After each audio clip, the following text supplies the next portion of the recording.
Assalamualaikum warahmatullahi wabarakatuh. Selamat pagi kepada Ibu Susan Febrianti, SPD MPD, selaku dosen pengampu mata kuliah strategi belajar mengajar. Selamat pagi pula kepada teman-teman dan terima kasih sudah menyempatkan waktunya untuk menyaksikan video presentasi dari kelompok kami. Sebelumnya, pada minggu lalu, kita semua sudah menyaksikan video presentasi dan juga melakukan diskusi bersama dengan kelompok 2 dengan materi teknik pembentukan karakter. Pada kesempatan kali ini, izinkan kami dari kelompok 3 akan memaparkan materi konsep dan teori strategi belajar mengajar. Sebelumnya, perkenalkan kami dari kelompok 3 yang beranggotakan 5 orang. Yang pertama itu ada saya sendiri, Alita Khairunisa. Yang kedua ada Ardiansyah Nur Hidayat Idris. Yang ketiga ada Cindy Bull, lalu yang keempat ada Muhammad Irsyad Fadilah, lalu yang kelima ada Rabia Aladawiyah. Konsep dan teori strategi belajar mengajar. Secara umum, strategi mempunyai pengertian yaitu suatu garis-garis besar haluan untuk bertindak dalam usaha mencapai sasaran yang telah ditentukan. Dihubungkan dengan belajar mengajar, strategi dapat diartikan sebagai pola-pola umum kegiatan guru dan peserta didik dalam mewujudkan kegiatan belajar mengajar untuk mencapai tujuan yang telah digariskan. Teori strategi belajar mengajar sendiri terbagi menjadi 6, yaitu yang pertama ada model pembelajaran kontekstual, yang kedua ada model pembelajaran kooperatif, yang ketiga ada model pembelajaran problem based solving, yang keempat ada model pembelajaran tematik, dan yang kelima ada model pembelajaran pakem, lalu yang terakhir ada model pembelajaran komputer. Pertama-tama saya akan menjelaskan mengenai model pembelajaran kontekstual. Proses pembelajaran kontekstual beraksentuasi pada pemrosesan informasi, individualisasi, dan juga interaksi sosial. Pemrosesan informasi menyatakan bahwa siswa mengolah informasi lalu memonitornya dan menyusun strategi yang berkaitan dengan informasi tersebut. Inti dari pemrosesan informasi tersebut ialah proses memori dan juga proses berpikir. Menurut Susdianto, Saad, dan juga Ahmad pada tahun 2009, pembelajaran kontekstual adalah proses pembelajaran yang bertolak dari proses pengaktifan pengetahuan yang sudah ada. Dalam arti di sini bahwa apa yang akan dipelajari oleh para peserta didik tidak terlepas dari pengetahuan yang sudah mereka pelajari sebelumnya. Sehingga pengetahuan yang akan diperoleh oleh siswa atau peserta didik adalah pengetahuan yang utuh dan memiliki keterkaitan satu dengan yang lainnya. Pembelajaran kontekstual merupakan pembelajaran yang berorientasi pada penciptaan semirip mungkin dengan dunia nyata. Melalui pembelajaran kontekstual dapat membantu guru mengaitkan antara materi yang sudah diajarkan dengan situasi yang terjadi di dunia nyata. Jadi sehingga dapat membantu siswa untuk memahami materi yang sudah dipelajari. Sehubungan dengan yang sudah dijelaskan sebelumnya, menurut Suprijono menjelaskan bahwa pembelajaran kontekstual atau contextual teaching learning atau disingkat menjadi CTL merupakan konsep yang membantu guru atau sebagai tenaga pendidik untuk mengaitkan antara materi yang diajarkan dengan situasi di dunia nyata dan mendorong para siswa untuk membuat hubungan antara pengetahuan yang dimilikinya dengan penerapannya dalam kehidupan mereka sebagai anggota keluarga maupun sebagai masyarakat. Bahwa pembelajaran kontekstual adalah strategi yang digunakan guru untuk mengakhiri pembelajaran melalui proses memberikan bantuan kepada siswa dalam memahami makna bahan pelajaran yang mereka pelajari dengan cara menghubungkannya dengan konteks kehidupan mereka sendiri dalam lingkungan sosial dan budaya masyarakat. Menurut Sumiati dan Asraf pada tahun 2009, mengemukakan pembelajaran kontekstual merupakan upaya guru untuk membantu siswa memahami relevansi materi pembelajaran yang dipelajarinya, yakni dengan melakukan suatu pendekatan yang memberikan kesempatan kepada para siswa untuk mengaplikasikan apa yang mereka pelajari di kelas. Selanjutnya, pembelajaran kontekstual terfokus pada perkembangan ilmu, pemahaman, keterampilan siswa, dan juga pemahaman kontekstual siswa untuk hubungan mata pelajaran yang mereka pelajari dengan dunia nyata. Pembelajaran akan bermakna jika guru lebih menekankan agar siswa mengerti antara relevansi apa yang mereka pelajari di sekolah dengan situasi nyata di mana isi pelajaran yang akan mereka gunakan.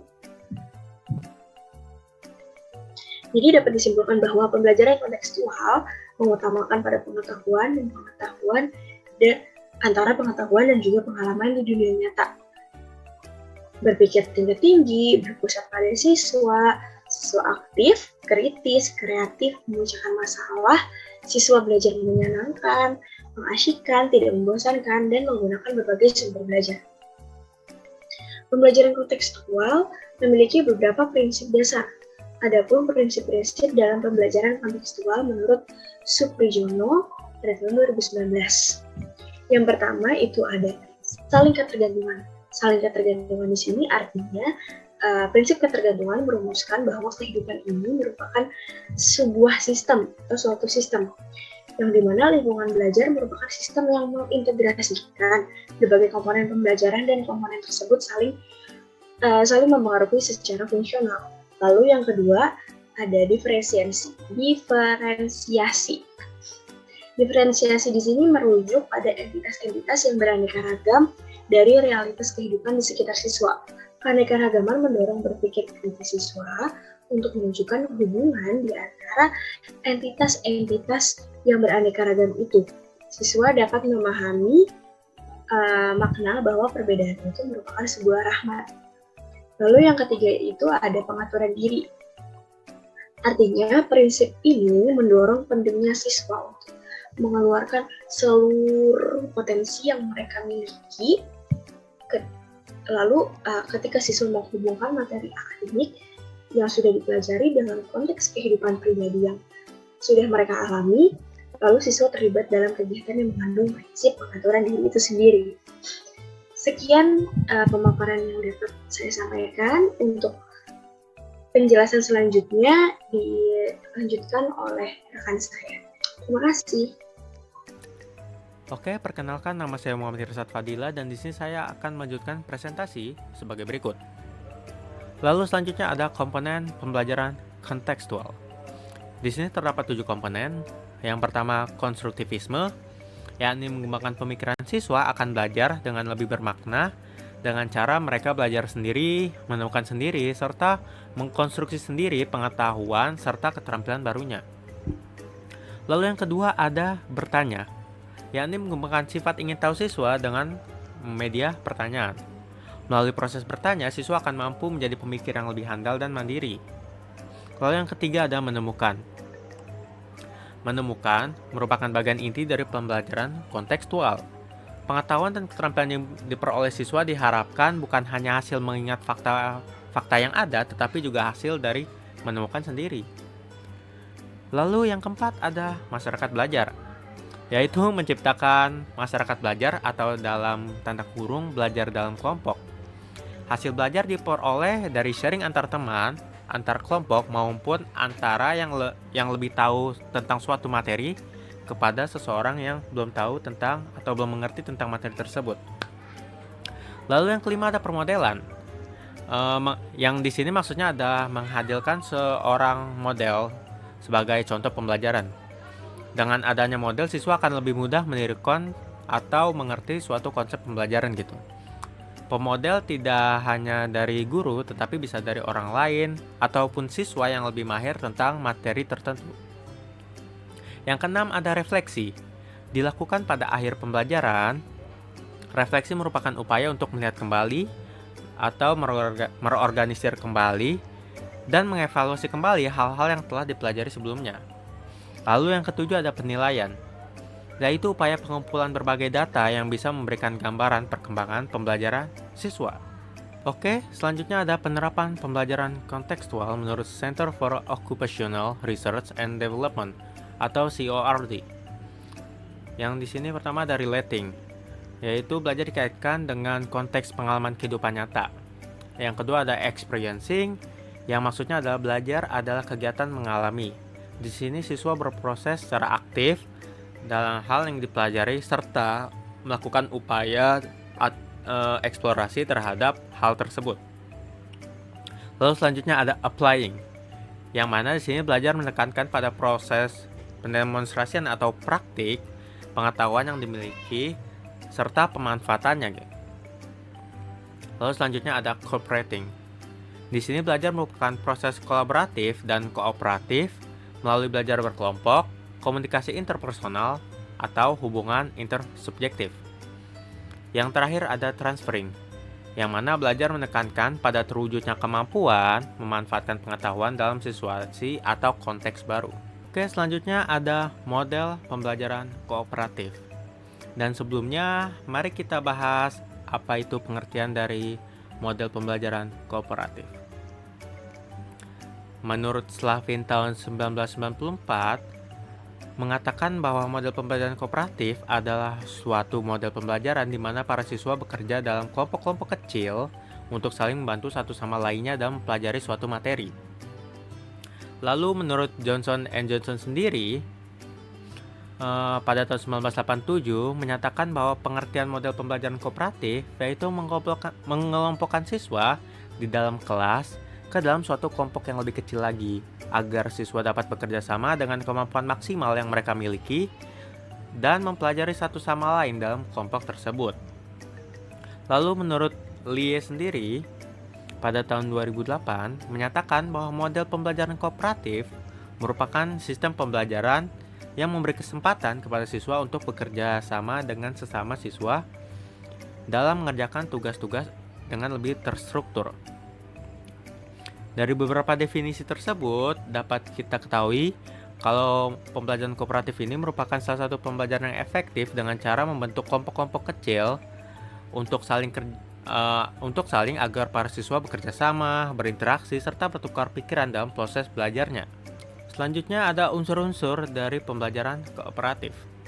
Yang pertama ada saling ketergantungan secara positif, yang mana menuntut adanya interaksi promotif yang memungkinkan sesama siswa untuk saling memberikan motivasi dalam meraih suatu pembelajaran yang optimal.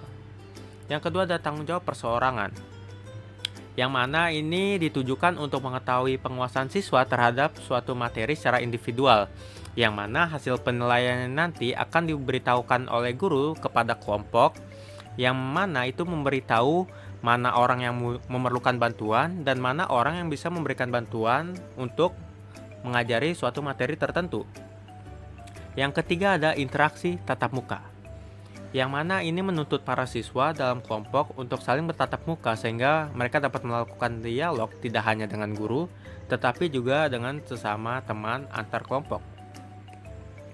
Yang keempat ada komunikasi antar anggota kelompok, yang mana ini dalam pembelajaran kooperatif, keterampilan sosial seperti tenggang rasa, sikap sopan terhadap teman, mengkritik ide dan bukan mengkritik teman, serta berani mempertahankan pikiran logis, tidak mendominasi orang lain, mandiri, dan berbagai sifat lain yang bermanfaat dalam menjalin hubungan antar pribadi, sengaja diajarkan dalam pembelajaran kooperatif ini. Lalu yang terakhir ada evaluasi proses kelompok, yang mana pengajar perlu menjadwalkan waktu khusus bagi kelompok untuk mengevaluasi proses kerja kelompok tersebut dan hasil kerjasama mereka agar selanjutnya bisa bekerja sama dengan lebih efektif. Oke, selanjutnya ada tipe-tipe pembelajaran kooperatif, yang mana di sini yang pertama ada STAD atau Student Team Achievement Division, yang mana tipe ini dikembangkan oleh Robert Slavin dan teman-temannya di Universitas Johns Hopkins dan merupakan pembelajaran kooperatif yang paling sederhana dan merupakan pembelajaran kooperatif yang paling cocok digunakan oleh guru yang baru menggunakan pembelajaran kooperatif. Di sini ada 5 tahapan utama. Yang pertama ada presentasi kelas, kerja kelompok, tes, peningkatan skor individu, serta penghargaan terhadap kelompok. Lalu yang kedua ada tipe Think, Pair, Share, yang mana ini merupakan tipe yang dikembangkan oleh Frank Lyman dari Universitas Maryland pada tahun 1985. Tipe ini memberikan kepada para siswa waktu untuk berpikir dan merespons serta saling bantu satu sama lain. Dan pada tipe ini ada beberapa tahapan. Yang pertama ada di tahapan berpikir, lalu ke tahap selanjutnya yaitu tahap berpasangan, dan yang terakhir adalah tahap berbagi atau share. Lalu selanjutnya ada tipe Jigsaw. Tipe ini pertama kali dikembangkan dan diuji cobakan oleh Elliot Runson dan teman-temannya di Universitas Texas, dan kemudian diadaptasi kembali oleh Slavin dan teman-temannya di Universitas Johns Hopkins. Ahrens pada tahun 1997 dalam bukunya menyimpulkan bahwa pembelajaran tipe ini adalah suatu tipe pembelajaran kooperatif yang terdiri dari beberapa anggota dalam satu kelompok yang bertanggung jawab atas penugasan bagian materi belajar dan mampu mengajarkan materi tersebut kepada anggota lain dalam kelompoknya. Lalu selanjutnya ada tipe NHT atau Numbered Heads Together. Yang mana model tipe ini dikembangkan oleh Spencer Kagan. Teknik ini memberi kesempatan pada siswa untuk saling membagikan ide-ide dan pertimbangan jawaban yang paling tepat untuk menjawab penugasan yang diberikan terhadap mereka. Lalu selanjutnya ada tipe GI atau Group Investigation, yang mana pembelajaran kooperatif ini digagaskan oleh John Dewey tentang pendidikan yang menyimpulkan bahwa kelas merupakan cerminan dari masyarakat itu sendiri dan berfungsi sebagai laboratorium untuk belajar tentang kehidupan yang ada di dunia nyata, serta bertujuan mengkaji masalah-masalah sosial dan masalah antar pribadi. Lalu selanjutnya ada tipe CIRC atau Cooperative Integrated Reading and Composition. Pembelajaran CIRC ini dikembangkan oleh Stephens, Madden, Slavin, dan Farnis. Tipe ini dari segi bahasa dapat diartikan sebagai suatu model pembelajaran kooperatif yang mengintegrasikan suatu bacaan secara menyeluruh, kemudian dikomposisikan lagi menjadi bagian-bagian penting. Dalam model ini, siswa ditempatkan dalam kelompok kecil yang heterogen yang terdiri dari 4 atau 5 siswa. Model pembelajaran ini dibagi menjadi beberapa fase. Fase yang pertama ada fase orientasi, selanjutnya ada fase organisasi, selanjutnya lagi ada fase pengenalan camp, selanjutnya ada fase publikasi, dan yang terakhir ada fase penguatan dan fase refleksi. Lalu selanjutnya ada tipe make a match atau membuat pasangan, yang mana tipe ini dikembangkan oleh Ronald Curran pada tahun 1994, yang mana salah satu keunggulan teknik ini adalah siswa dapat mencari pasangan sambil belajar mengenai suatu konsep atau topik dengan suasana yang lebih menyenangkan. Lalu yang terakhir ada tipe to stray atau TSTS, yang mana ini dikembangkan oleh Spencer Kagan. Metode ini bisa digunakan dalam semua mata pelajaran dan untuk semua tingkatan usia. Dan di sini ada beberapa langkah pelaksanakan metode ini. Yang pertama, guru membagi siswa dalam beberapa kelompok. Selanjutnya, guru memberikan sub pokok bahasan yang harus dikerjakan. Lalu, siswa nantinya akan bekerja sama dalam anggota yang terdiri dari beberapa orang tersebut.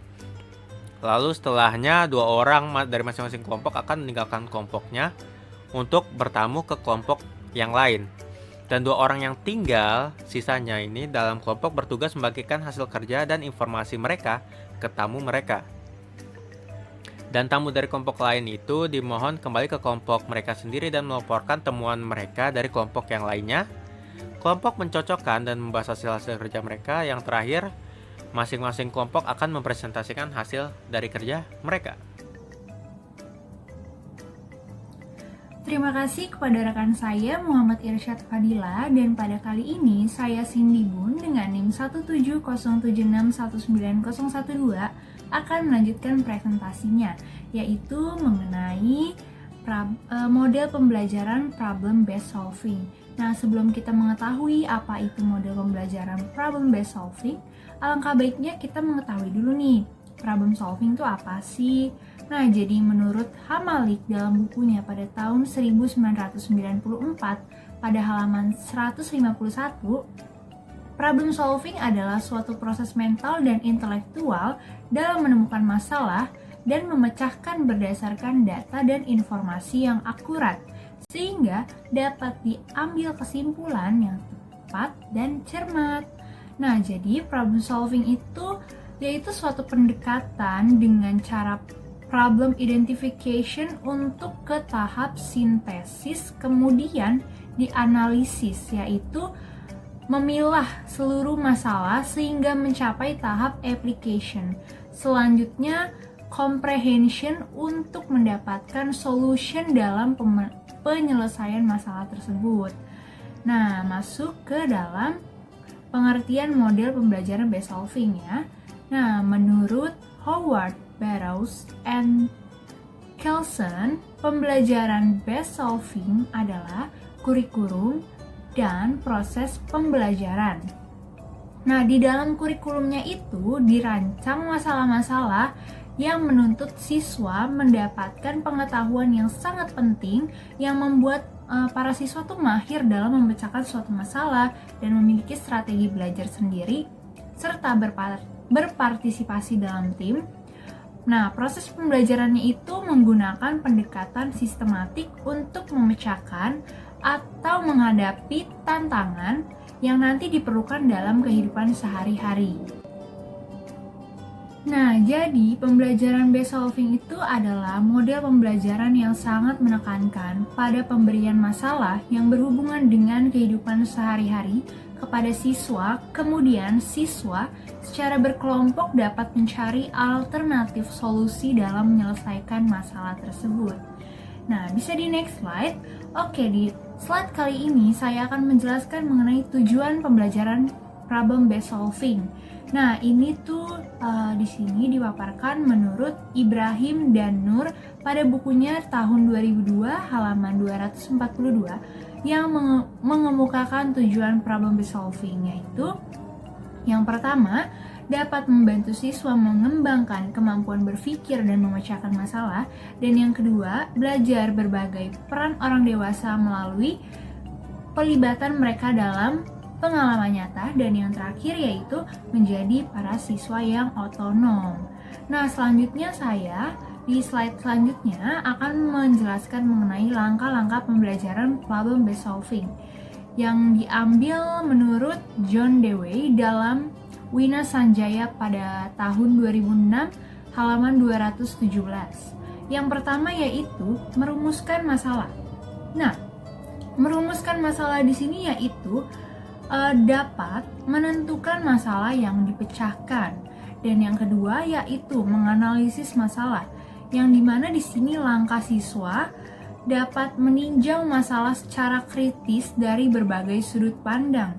Yang ketiga yaitu merumuskan hipotesis, yang dimana di sini langkah siswa harus merumuskan berbagai kemungkinan pemecahan sesuai dengan pengetahuan yang dimiliki oleh para siswa. Dan yang keempat yaitu mengumpulkan data. Nah, di dalam mengumpulkan data ini, langkah siswa dapat mencari dan menggambarkan informasi yang diperlukan untuk pemecahan suatu masalah. Dan yang kelima yaitu pengujian hipotesis. Apa sih pengujian hipotesis di dalam tujuan problem based solving ini? Yaitu di mana langkah siswa mengambil atau merumuskan kesimpulan dengan penerimaan dan penolakan hipotesis yang diajukan.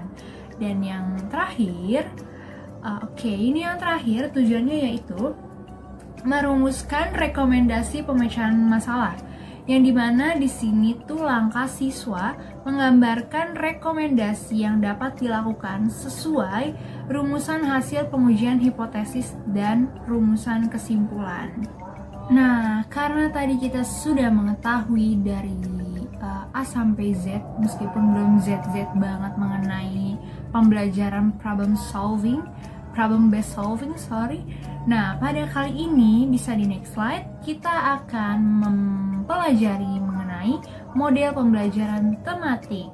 Oke, next slide. Nah, Pengertian pembelajaran tematik. Nah, tematik itu adalah pokok isi atau wilayah dari suatu bahasan materi yang terkait dengan masalah dan kebutuhan lokal yang dijadikan tema atau judul dan akan disajikan dalam proses pembelajaran di kelompok belajar. Nah, pembelajaran tematik itu adalah pembelajaran terpadu yang menggunakan tema untuk mengaitkan beberapa mata pelajaran sehingga dapat memberikan pengalaman bermakna kepada siswa. Wah, bermakna nih. Nah, aku masih nggak bisa move on dari problem based solving.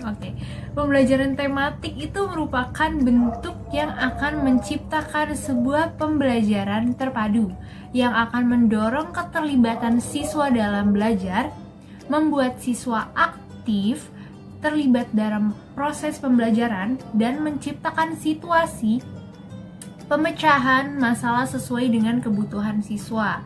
Nah, dalam belajar secara tematik, siswa akan dapat belajar dan dapat bermain dengan kreativitas yang tinggi. Nah, pembelajaran tematik juga dapat diartikan sebagai pola pembelajaran mengintegrasi pengetahuan, keterampilan, kemahiran, nilai, dan sikap pembelajaran dengan menggunakan tema. Nah, dari beberapa penjelasan yang sudah saya jelaskan, berarti dapat disimpulkan bahwa pembelajaran tematik itu adalah suatu kegiatan pembelajaran dengan memadukan materi beberapa pelajaran dalam satu tema yang menekankan keterlibatan peserta didik dalam belajar dan pemberdayaan dalam menyelesaikan sebuah masalah, sehingga hal ini dapat menumbuhkan kreativitas sesuai dengan potensi dan kecenderungan para peserta didik yang berbeda satu dengan yang lainnya. Setelah kita mengetahui pengertian dari pembelajaran tematik, selanjutnya pun ada 3 landasan yang melandasi pembelajaran tematik ini. Yang pertama yaitu landasan filosofis. Dalam pembelajaran tematik, landasan filosofis sangat dipengaruhi oleh aliran filsafat. Yang pertama itu ada progresivisme yang menekankan pada perkembangan proses pembelajaran siswa. Yang kedua ada konstruktivisme yang menekankan pada pengalaman langsung siswa sebagai kunci pembelajaran, di mana manusia terbentuk memang dari pengetahuan melalui berbagai pengalaman, fenomena, interaksi dengan berbagai macam objek dan juga lingkungan. Yang terakhir yaitu aliran filsafat humanisme yang menekankan pada sisi unik, khas, potensi, dan motivasi yang dimiliki oleh siswa. Selanjutnya, landasan yang kedua yaitu psikologis. Berbicara mengenai psikologis, pasti tentu akan berkaitan dengan perkembangan psikologis siswa. Maka, dalam penerapan pembelajaran tematik ini, tentu harus diperhatikan materi atau isi pembelajaran yang diberikan sesuai dengan kemampuan pada tahap perkembangan peserta didik. Dan yang terakhir yaitu judiris atau hukum. Nah, pembelajaran tematik di Indonesia sendiri sangat didukung dan dilindungi oleh pemerintah melalui undang-undang. Indonesia itu dilandasi pada Undang-Undang Nomor 23 Tahun 2002 tentang perlindungan anak yang menyatakan bahwa setiap anak berhak memperoleh pendidikan dan pengajaran dalam rangka pengembangan pribadi dan tingkat kecerdasan sesuai dengan minat dan bakatnya. Kemudian UU Nomor 20 tentang Sistem Pendidikan Nasional yang menyatakan setiap siswa pada setiap satuan pendidikan berhak mendapatkan pelayanan pendidikan sesuai dengan bakat, minat, dan kemampuannya. Nah, kedua pasal ini tentu mendukung pembelajaran tematik. Selanjutnya yaitu karakteristik dari pembelajaran tematik. Yang pertama adalah berpusat pada siswa. Yang dimaksud berpusat pada siswa ini adalah lebih banyak menempatkan siswa sebagai subjek pembelajaran dibandingkan guru sebagai fasilitator, yaitu memberikan kemudahan-kemudahan kepada siswa dalam melakukan aktivitas pembelajaran. Yang kedua, adapun memberikan pengalaman langsung. Di sini, pembelajaran tematik memberikan pengalaman langsung atau direct experience kepada siswa. Yang dimaksud adalah siswa dihadapkan pada suatu hal yang nyata atau konkret sebagai dasar untuk memahami hal-hal yang bersifat abstrak. Yang ketiga yaitu pemisahan mata pelajaran yang tidak begitu jelas. Dalam pembelajaran tematik, pemisahan antar mata pelajaran itu tidak begitu jelas. Kita di sini berfokus pada pembahasan tema-tema yang paling dekat berkaitan dengan kehidupan siswa. Dan contohnya itu kita bisa lihat pada penerapan kurikulum untuk tingkat sekolah dasar. Pada satu tema biasanya itu memuat beberapa pelajaran seperti matematika, bahasa Indonesia, seni budaya hingga pendidikan kewarganegaraan. Yang keempat ada fleksibel. Pembelajaran tematik ini harusnya bersifat luas atau fleksibel, di mana guru dapat mengkaitkan bahan ajar dari satu mata pelajaran dengan mata pelajaran lainnya, bahkan mengaitkannya kepada kehidupan siswa dan keadaan lingkungan di mana siswa dan sekolah itu berada. Dan yang terakhir, hasil pembelajaran sesuai dengan minat dan kebutuhan. Siswa diberikan kesempatan untuk mengoptimalkan potensi yang dimiliki sesuai dengan minat dan kebutuhannya. Dalam implementasi pembelajaran tematik tentu memiliki berbagai implikasi yang mencakup pertama bagi seorang guru, di mana kita memerlukan guru yang kreatif baik dalam menyiapkan kegiatan atau pengalaman belajar maupun juga kompetensi yang akan diajarkan, yang dimana agar pembelajarannya itu akan lebih bermakna, menarik dan menyenangkan serta utuh. Kemudian bagi peserta didik atau siswa, di mana siswa harus mengikuti kegiatan pembelajaran yang bervariasi secara aktif, misalnya melakukan diskusi kelompok, mengadakan penelitian sederhana, hingga pemecahan masalah. Yang ketiga, bagi sarana, prasarana, dan juga sumber belajar, serta media. Karena berkaitan dengan tema yang telah ditentukan, tentu hal-hal tersebut sangat mendukung terjadinya kegiatan pembelajaran yang menarik bagi siswa. Maka harus disiapkan sarana dan prasarana, kemudian media hingga sumber belajar yang selaras dengan tema yang telah ditentukan. Kemudian adapun bagi peraturan ruangan. Dalam pengaturan ruangan ini terdiri dari seperti tatanan ruangan, susunan bangku dan meja, variasi apakah belajarnya di dalam atau di luar kelas, hingga berbagai sumber belajar yang aman dan tidak berbahaya. Sangat diperhatikan sesuai dengan tema-tema yang telah ditentukan. Dan yang terakhir adalah bagi pemilihan metode. Sesuai dengan karakteristik dari pembelajaran tematik, maka dalam pembelajaran ini yang dilakukan adalah mencobakan atau mempersiapkan berbagai kegiatan yang mencakup multi metode. Misalnya percobaan, bermain peran, tanya jawab, demonstrasi, hingga bercakap-cakap. Pada dasarnya, ada 3 tahapan yang harus dilalui dalam proses penerapan pembelajaran tematik ini. Yang pertama itu tahap perencanaan, di mana ini memuat berbagai rangkaian rencana baik isi maupun kegiatan yang menyeluruh dan sistematis yang akan digunakan untuk sebagai pedoman bagi guru dalam melakukan kegiatan pembelajaran tematik.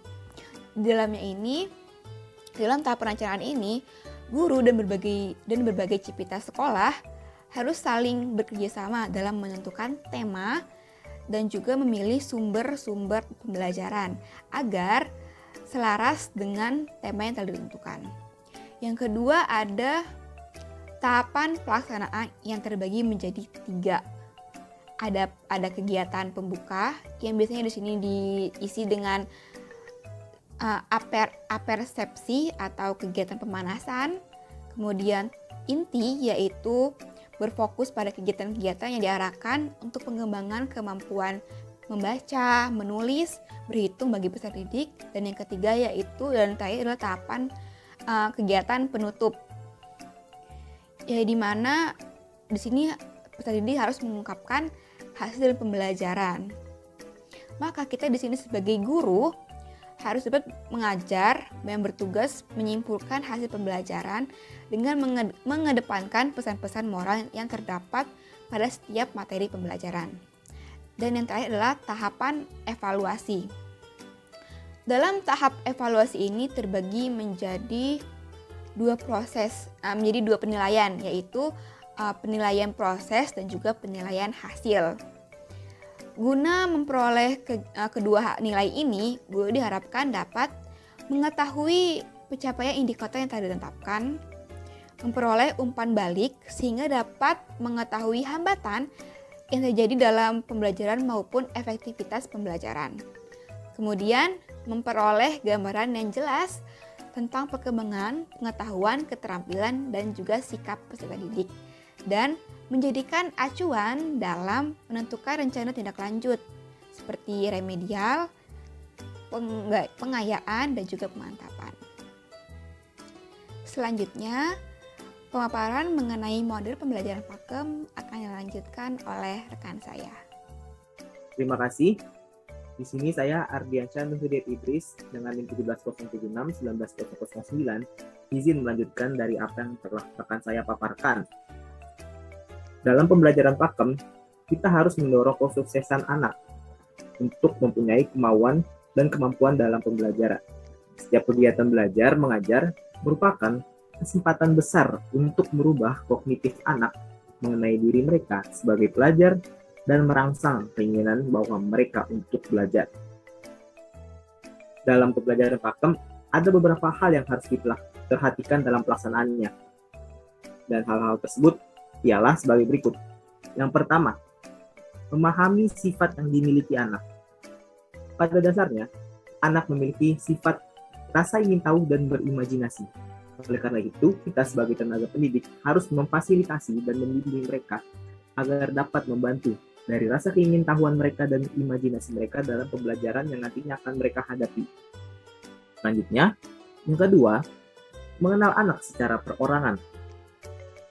Bagaimana kita yang tahu juga bahwa para siswa berasal dari beragam lingkungan, lingkungan keluarga yang bervariasi dan memiliki kemampuan yang berbeda.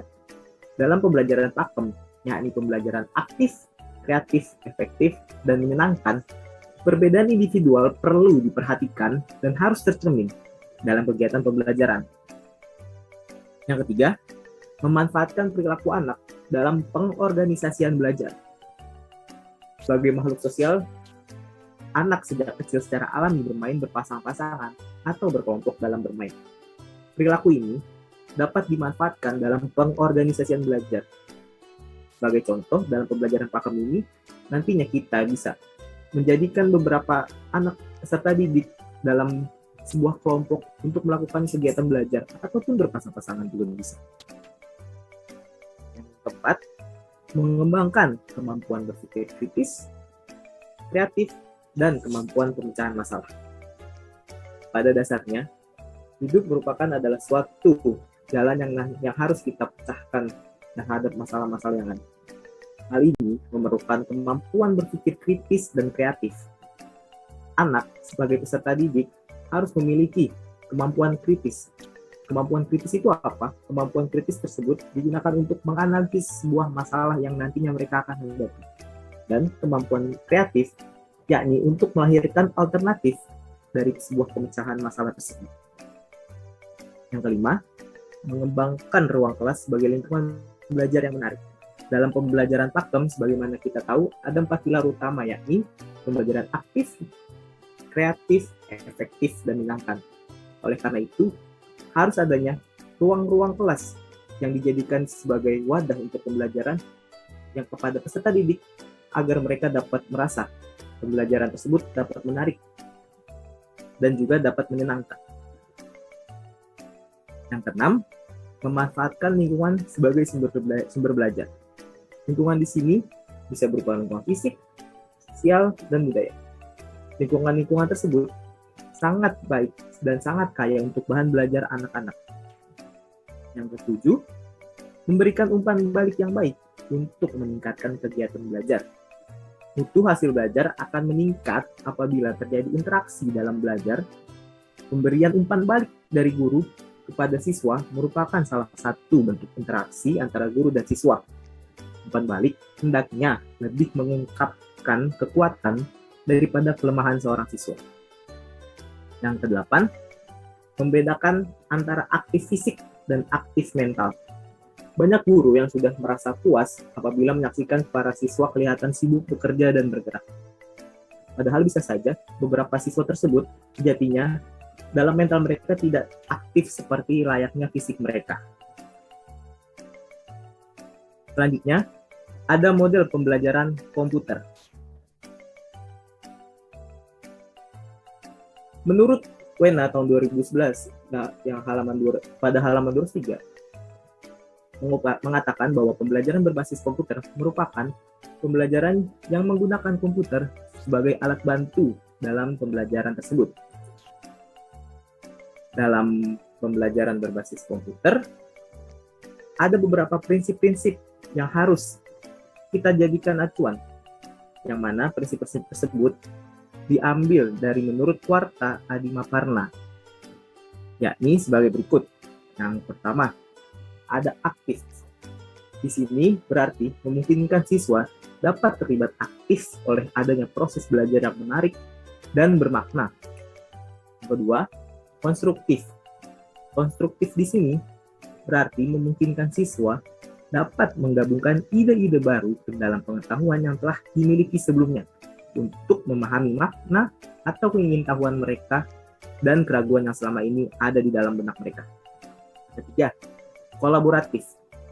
Kolaboratif di sini memungkinkan siswa dalam suatu kelompok atau komunitas yang saling dapat bekerja sama, berbagi ide, saran, atau pengalaman, serta menasihati dan memberi masukan untuk sesama anggota kelompok mereka. Yang keempat, yakni memungkinkan siswa dapat secara aktif dan antusias berusaha untuk mencapai tujuan yang diinginkan. Yang kelima, ada dialogis, yakni memungkinkan siswa dapat belajar secara inherent, merupakan suatu proses sosial dan dialogis di mana siswa memperoleh keuntungan dari proses komunikasi tersebut di dalam maupun di luar sekolah. Yang keenam, kontekstual, yakni berarti memungkinkan situasi belajar diarahkan pada proses belajar yang bermakna melalui pendekatan problem-based atau case-based learning. Yang ketujuh, memungkinkan siswa dapat menyadari apa yang telah ia pelajari serta merenungkan apa yang telah dipelajarinya sebagai bagian dari proses belajar itu sendiri. Hal itu bermakna reflektif. Yang kedelapan, ada multisensori, yakni memungkinkan pembelajaran dapat disampaikan untuk berbagai modalitas belajar atau multisensori. Ya, baik itu audio, bentuk visual, maupun dalam hal kinestetik.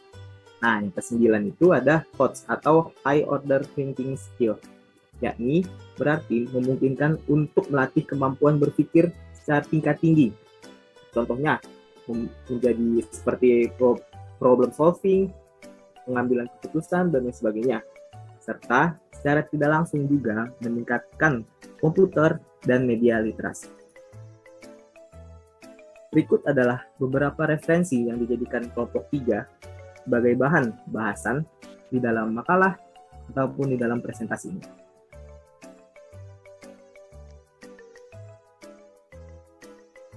Sebelum saya tutup, ada kata-kata yang ingin kami sampaikan yang dikutip dari Noam Chomsky, ialah rational discussion is useful only when there is a significant base of shared assumption. Kami harap dari apa yang telah kami paparkan, nantinya teman-teman semua dapat memahami dan dapat membawa diskusi ini nantinya menjadi diskusi yang dapat bermakna, sehat, dan dapat bermanfaat juga untuk teman-teman semua dalam pembelajaran-pembelajaran selanjutnya. Terima kasih. Saya Ardiansyah Nuhridayat Idris, selaku perwakilan kelompok 3, izin menutup paparan pada hari ini, dan kami tunggu diskusi-diskusi nantinya di Siber ini. Terima kasih. Assalamualaikum warahmatullahi wabarakatuh.